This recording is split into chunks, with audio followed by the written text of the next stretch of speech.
सास का घूंघट पार्ट 2। पिछले अंक में हमने देखा कि देविका अपने ससुराल में हर गलत बात का विरोध करती, तो उसकी वजह से देविका पर उसके ससुराल वाले बहुत अत्याचार करने लगे। एक दिन देविका ने सचिन से कहा, सचिन, मैं तुम्हारे घर में नहीं रह सकती, तुम मुझे आज ही मेरे घर शहर भेज दो, मैं अपने मम्मी पापा के पास रहूंगी। क्यों देविका, तुम शहर क्यों जाना चाहती हो? यहाँ तुम्हें किस बात की परेशानी है? किस बात की परेशानी नहीं है सचिन, तुम्हारे घर के आदमी औरतों के साथ जानवरों जैसा व्यवहार करते हैं, मैं ऐसे माहौल में नहीं रह सकती। देखो देविका, तुम्हें यहीं रहना होगा। तुम्हारी शादी मुझसे हो गई है, अब मैं तुम्हारा पति हूँ और यही तुम्हारा घर है। अच्छा, तो तुम्हें याद है कि मैं तुम्हारी पत्नी हूँ? जब तुम्हारे पिताजी और चाचा जी मुझे एक एक हफ्ते के लिए कमरे में बंद कर देते हैं, तब तुम्हें क्यों याद नहीं आता कि जो औरत कमरे में बंद है वो तुम्हारी पत्नी है? जब तुम्हारे जीजाजी और भाई मुझसे बदतमीजी से बात करते हैं, मुझे खाने के लिए कुछ नहीं देते, तब भी तुम्हें याद नहीं आता कि मैं तुम्हारी पत्नी हूँ? देखो देविका, तुम बेकार की बातें मत करो। तुम यहाँ ढंग से रहोगी, सबकी बात मानोगी, तो कोई तुम्हें कुछ नहीं कहेगा। इस तरह जानवर की तरह रहना, ढंग से रहना है तो सॉरी सचिन, मैं नहीं रह सकती, मैं आज ही अपने घर जाऊंगी। ये बोलकर देविका अपना सामान पैक कर लेती है और घर से जाने लगती है। सचिन भी उसके पीछे पीछे चलता है और उसे समझाने की कोशिश करता है। जब ये सब जोगिंदर ने देखा तो बोल पड़ा, बहू, यह सब क्या हो रहा है? कहाँ जा रही हो? सचिन, बताओ अपने पिताजी को कि कहाँ जा रही हूँ मैं। तुम्हें शर्म नहीं आती अपने पति का नाम लेते हुए? मैं अपने पति का नाम ले रही हूँ, इसमें आपको क्या परेशानी है? आपका नाम तो नहीं ले रही हूँ ना? देविका, ये किस तरह से बात कर रही हो तुम पिताजी से? जिस तरह से करनी चाहिए उस तरह से कर रही हूँ बात। इससे अच्छी तरह से मैं तुम्हारे घर के किसी भी आदमी से बात नहीं कर सकती। तीनों की बात सुनकर घर के बाकी लोग भी वहां आ जाते हैं। तभी जोगिंदर कहता है, हमारे घर की औरतें अपने मर्दों का नाम नहीं लेती। तुम्हारे शहर में होता होगा, लेकिन हमारे यहाँ पर ऐसा कुछ नहीं होता। बहू, सचिन तुम्हारा पति है, तुम उसका नाम मत लिया करो। तुम अपने पति का नाम लेने की जगह ए जी, ओ जी, सुनो जी कहा करो। पति ना परमेश्वर होता है।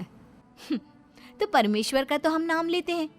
क्यों माँ जी, क्या आप अपने इष्ट देव का नाम नहीं लेती? माँ जी, ये सब इन पुरुषों के बनाए तौर तरीके हैं, औरतों को दबाने के लिए। ये बेशर्म लड़की ऐसा नहीं सुधरेगी। ये हमारे घर की औरतों को भड़का रही है। सचिन, तुम इसे चुप कराओगे या फिर मैं करूं? नहीं नहीं पिताजी, मैं अभी समझा देता हूँ। चलो देविका अंदर, और कितना तमाशा बनाओगी मेरा। सचिन, मैं अंदर नहीं बाहर जाऊंगी, अब मैं यहाँ नहीं रह सकती। देविका की बात सुनकर महेंद्र कहता है, भाई साहब, ये लड़की इस घर से और गांव से बाहर ना जानी चाहिए, नहीं तो हमारे घर और गांव की औरतें भी ऐसी ही हरकतें करेंगी। वो भी मर्दों के खिलाफ बगावत करेंगी।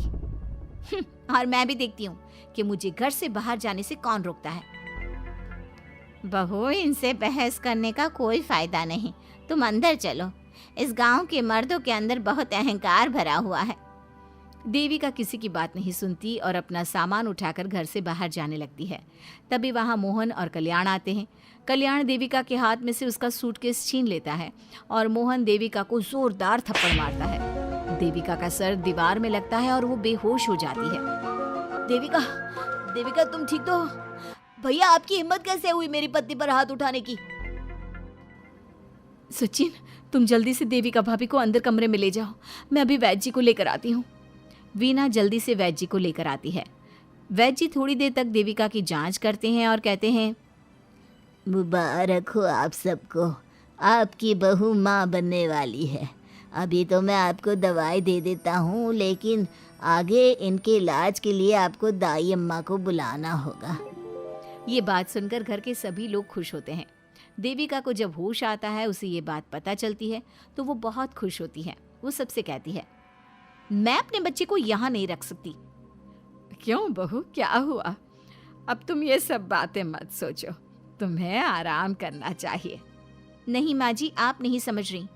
अगर मेरा बेटा हुआ तो इस घर के मर्दों की तरह अहंकारी और औरतों पर जुल्म करने वाला बनेगा, और अगर मेरी बेटी हुई तो वो जानवरों की तरह जुल्म सहने वाली बनेगी और दोनों ही अनपढ़ रहेंगी। देविका की बात सुनकर घर की सभी औरतों को पहली बार एहसास हुआ कि वो किस अंधकार वाले समाज में जी रही हैं। लेकिन फिर भी घर की सारी औरतें उसे ही समझाती हैं। बहू देखो, तुम्हारी बात सही है, लेकिन तुम इस हालत में सफर नहीं कर सकती। हाँ बहू, तुम यहीं रहो, अपना और अपने बच्चे का ख्याल रखो। देखो ना देविका भाभी, हमें बिल्कुल भी पढ़ना लिखना नहीं आता, अपना नाम भी नहीं लिख पाते, तो आप मुझे थोड़ा पढ़ा दीजिए ना। देविका, तुम्हारी बातें सुनकर पहली बार हमें एहसास हुआ है कि कैसे माहौल में हम जी रहे हैं। तुमने हमारे अंदर उम्मीद की नई रोशनी पैदा की है। यहाँ से मत जाओ तुम। देविका ने घर की औरतों की बात सुनी तो उसका दिल पसीज गया। उसने गांव में ही रहने का फैसला लिया।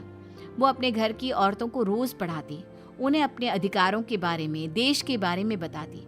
इसी तरह कई दिन बीत गए और एक दिन सुजाता ने सचिन से कहा, सचिन, देविका की तबीयत ठीक नहीं, तुम जल्दी जाकर दाई अम्मा को बुला लाओ ना। भाभी, दाई अम्मा क्या कर लेंगी? आप किसी डॉक्टर को बुला लो, मेरी तबीयत ठीक नहीं है। देविका, गांव के लोग डॉक्टर पर भरोसा नहीं करते। दाई अम्मा बरसों से ये काम कर रही है, वो तुम्हें ठीक कर देगी। सचिन, तुम्हारे घर वाले अनपढ़ हैं, तुम तो पढ़े लिखे हो ना, देख नहीं रहे मेरी हालत क्या हो रही है। तभी तो बोल रहा हूँ, समय बर्बाद मत करो, मैं अभी आता हूँ। सचिन दाई अम्मा को बुलाकर ले आता है। दाई अम्मा घरेलू नुस्खों से देविका का इलाज तो कर देती है। कुछ समय के लिए उसकी हालत भी स्थिर हो जाती है, लेकिन वो पूरी तरह से ठीक नहीं होती। फिर देविका सचिन से कहती है, सचिन, मुझे समझ में नहीं आ रहा, तुम मुझे डॉक्टर के पास क्यों नहीं ले जा रहे? मैं माँ बनने वाली हूँ और मुझे ये भी नहीं पता कि मेरा हेमोग्लोबिन कितना है। दाई अम्मा कर रही है ना तुम्हारा इलाज। लेकिन दाई अम्मा को कुछ समझ में ही नहीं आ रहा कि मेरे साथ क्या हो रहा है। अगर देखो तुम मुझे नहीं लेकर गए ना, तो मैं खुद ही चली जाऊंगी। अगले दिन देविका की तबीयत दोबारा बिगड़ जाती है और दाई अम्मा के किसी भी नुस्खे से वो ठीक नहीं हो रही थी। देविका ने सारी हिम्मत जुटाई और वो अकेली ही डॉक्टर के पास जाने लगी। उसे देखकर मोहन कहता है, बहू, इस हालत में कहाँ जा रही हो? आप लोगों के भरोसे रही ना तो आप लोग मुझे मार ही डालोगे। डॉक्टर के पास जा रही हूँ मैं। बहू, तेरा दिमाग तो ठिकाने पर है। हमारे घर की औरतें मर्दों से इलाज नहीं कराती। हे भगवान, इन जाहिल लोगों को मैं कैसे समझाऊं? डॉक्टर औरतें भी होती हैं। बहू, तो हमें पागल मत बना, हमने तो कभी कोई महिला डॉक्टर नहीं देखी। तू झूठ बोलकर निकलना चाहती है ना? इस गांव की सरहद से आप लोग कभी बाहर नहीं गए ना, इसलिए आप लोगों को नहीं पता कि महिलाएं डॉक्टर के अलावा क्या क्या है। ए लड़की, तुझसे तमीज से बात कर रहे हैं तो तू ज्यादा हवा में मत उड़। बोला ना एक बार, चल अंदर जा। चाचा जी, मैं अंदर नहीं जाऊंगी, डॉक्टर के पास जाऊंगी। मेरा इलाज सिर्फ डॉक्टर ही कर सकता है। ये बोलकर देविका घर से निकल रही थी कि तभी जोगिंदर ने उसे कमरे में ले जाकर बेड पर जोर से धक्का दे दिया, जिसकी वजह से देविका के पेट में चोट लग गई और वो दर्द की वजह से जोर जोर से चिल्लाने लगी। ये देखकर घर की सारी औरतें देविका को संभालने लगी। देविका, हिम्मत रखो, सब ठीक हो जाएगा। देविका भाभी, आप ठीक हो ना? माँ, कुछ करिए ना, भाभी की तबीयत बहुत खराब हो रही है। लेकिन मैं क्या कर सकती हूँ? भाभी, कुछ तो करो, कहीं बहू को कुछ हो ना जाए।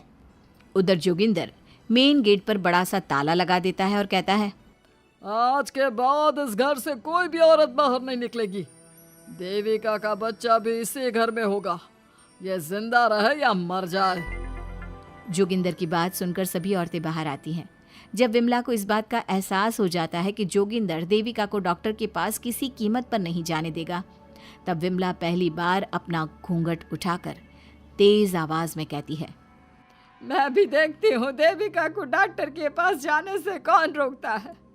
आज देविका डॉक्टर के पास जाकर रहेगी। देविका की सास का घूंघट आखिरकार उतर ही गया। घर के आदमियों ने पहली बार विमला का ये रूप देखा था और उसकी तेज आवाज पहली बार सुनी थी। क्या विमला अपनी बहू की जान बचा पाएगी या जोगिंदर अपनी पत्नी की आवाज भी दबा देगा? ये जानने के लिए हमारे अगले एपिसोड का इंतजार कीजिए और हमें कमेंट में ये भी बताइए कि घर की औरतों को आगे क्या कदम उठाना चाहिए।